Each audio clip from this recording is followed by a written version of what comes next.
Shalom warga kerajaan, menyambut daripada pertanyaan banyak orang kepada kami, para pemimpin. Mereka tanya, what must we do? Apa yang harus kita lakukan pada saat seperti ini? Minggu lalu saya katakan perhatikan keadaan diri sendiri, waspada kepada penyesatan. Maka yang kemudian kita harus lakukan adalah hati-hati apa yang kamu dengar.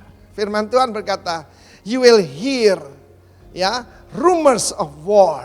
Terjemahan lain berkata rumors. Rumors itu sesuatu yang belum tentu benar. Zaman sekarang namanya hoax. Jadi kita harus tahu bahwa iman datang dari pendengaran. Dan pendengaran akan firman Kristus. Tapi ketakutan juga datang dari perkataan setan. Datang daripada apa yang kamu lihat, yang kamu rasa, yang kamu dengar.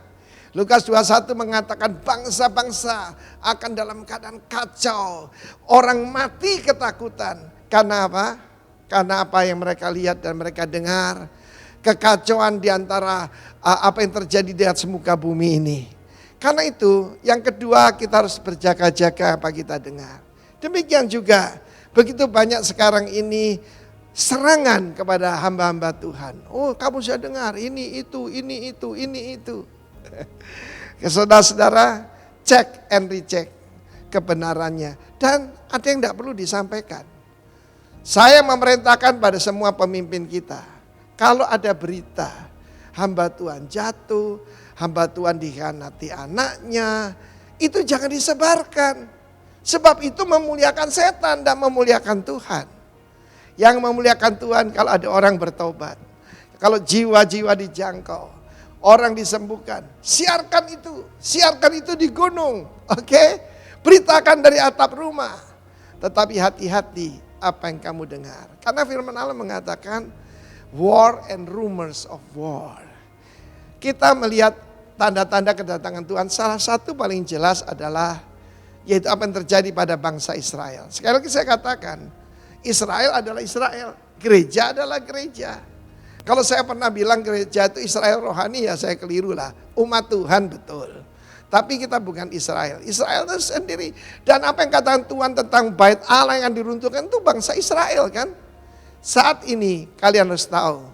Tempat paling strategis untuk menghancurkan Israel adalah Golden Heights. Ya, Golden Heights itu dulu Bet-Shan namanya ya. Saudaraku adalah tempat yang paling strategis. Dulu dikuasai Suriah.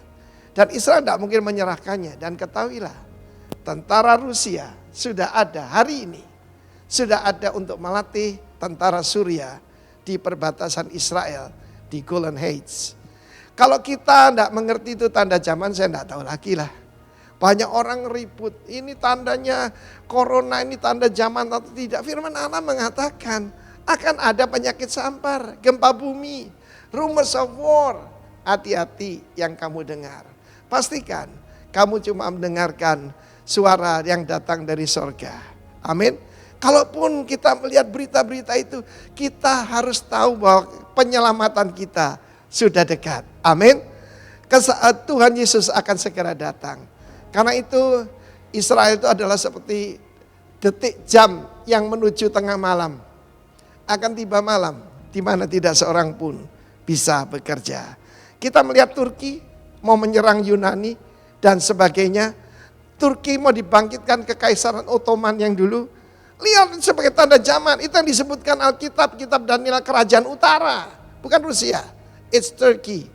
Karena itu take heed, waspada dan hati-hati apa yang kau dengar. Tuhan memberkati. Amin.